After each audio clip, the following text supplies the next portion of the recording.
વિદ્યાર્થી મિત્રો, મારી યુટ્યુબ ચેનલમાં તમારું હાર્દિક સ્વાગત છે. હવે આપણે દાખલા નંબર 26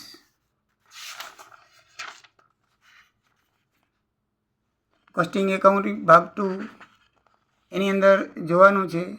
દાખલા નંબર 26ની રકમ આ પ્રમાણે છે મિત્રો. બરાબર છે, જોઈ લો.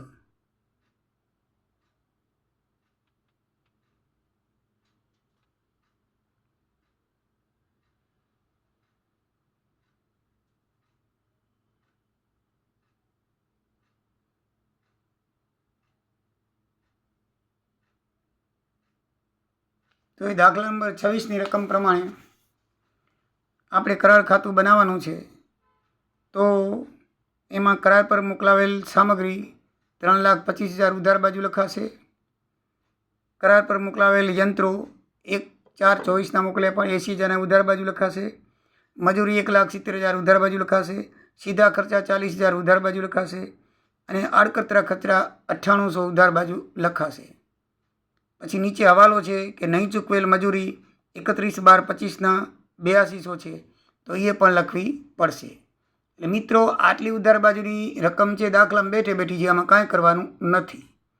હવે જમા બાજુ શું લખવાનું છે? જમા બાજુ હવાલામાં નીચે લખેલું છે કે 6,000ની કિંમતના યંત્રો અને 7,000ની કિંમતના માલ સામગ્રી આગમાં નાશ પામ્યા. તો 2 આગમાં નાશ પામ્યા છે, તો 2 આગથી થયેલ નુકસાન ખાતે લખવું પડે. યંત્રો 6,000ના અને માલ સામગ્રી 7,000.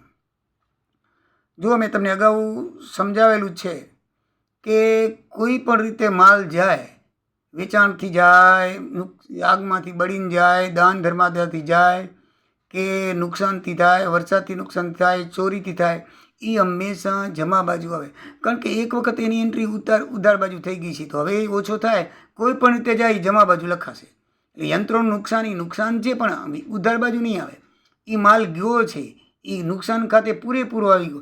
એટલે એવું જે માલ કોઈ પણ ખાતે જાય ને, એ હંમેશા જમા બાજુ આવે. જાય તે જમા. સમજાઈ ગયું? એટલે યંત્રો બળી ગયા એટલે આગ ખાતે નુકસાન, યંત્ર બળી ગયા આગ ખાતે નુકસાન, જમા બાજુ આવે. હવે ચાલુ કામ ખાતે આપણે શું કરશું? પ્રમાણિત કામ. બરાબર છે, એ દાખલાની અંદર આપી દીધેલું છે. પ્રમાણિત કામ નહીં પણ બિન પ્રમાણિત કામ આપી દીધેલું છે. પ્રમાણિત આપણે શોધવું પડશે. બિન પ્રમાણિત કામ મિત્રો 27,000 છે, એ આપણે દાખલામાં દીધેલા છે. અને પ્રમાણિત કામ કેવી રીતે શોધ્યું છે એ તમને નીચે ગણતરી છે, પછી બતાવું છું. 6,40,000 રૂપિયા છે. બરાબર છે.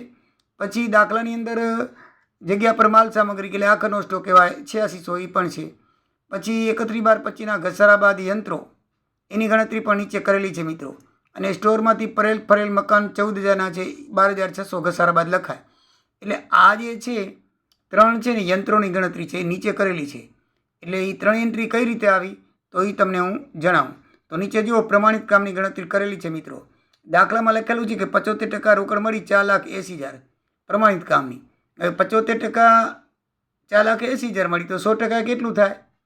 તો આપણે પદ માંડી તો 4,80,000 ગુણ્યા 100/75, 6,40,000 રૂપિયા પ્રમાણિત કામ આવે.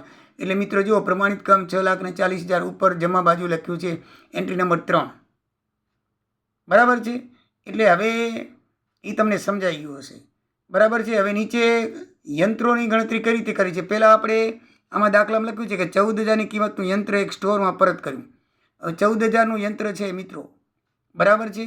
એના ઉપર 10% ઘસારો દાખલામાં લખેલો છે. એટલે 14,000ના 10% 1 મીંડું કાઢી નાખો, 1,400 રૂપિયા થાય. કેટલા થાય? 1,400 રૂપિયા. તો 14,000માંથી 1,400 બાદ કરો એટલે 12,600 મિત્રો ઘસારાની કિંમત લખી. સમજાણી મિત્રો? ઘસારાની કિંમત 12,000. 14,000માંથી શું કર્યું છે?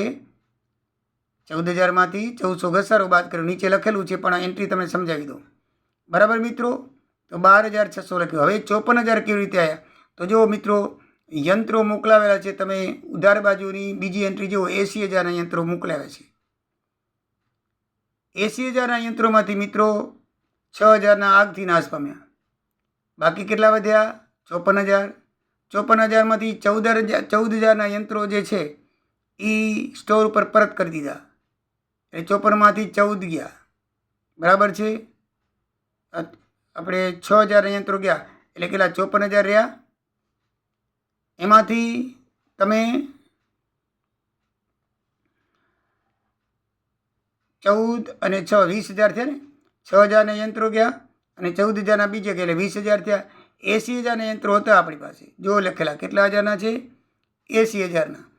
લખેલું છે ને કરાર પર મોકલાવેલ યંત્રો 80,000.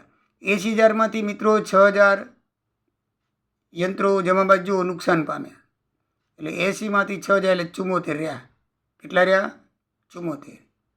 બરાબર છે. એમાંથી 14,000ના બીજા યંત્રો લખ્યું છે કે સ્ટોરમાં પરત કર્યા. એટલે 74માંથી 14 જાય એટલે કેટલા રહ્યા? 60,000. અને 60,000ને જે યંત્રો વધ્યા એમાં 10% ઘસારો કરો. 60,000 એટલે 1 મીંડું કાઢી નાખો, 6,000 ઘસારો થાય. 10% એટલે 1 મીંડું કાઢી નાખવાનું મિત્રો. 6,000 ઘસારો થાય તો 60માંથી 6 ગયા એટલે 54,000 યંત્રો આપણે હાથ ઉપર વધ્યા. સમજાઈ ગયું મિત્રો? ને નીચે મેં ગણતરી લખેલી છે, જો તમને બતાવું. નીચે મેં ગણતરી કરેલી છે ને હારી.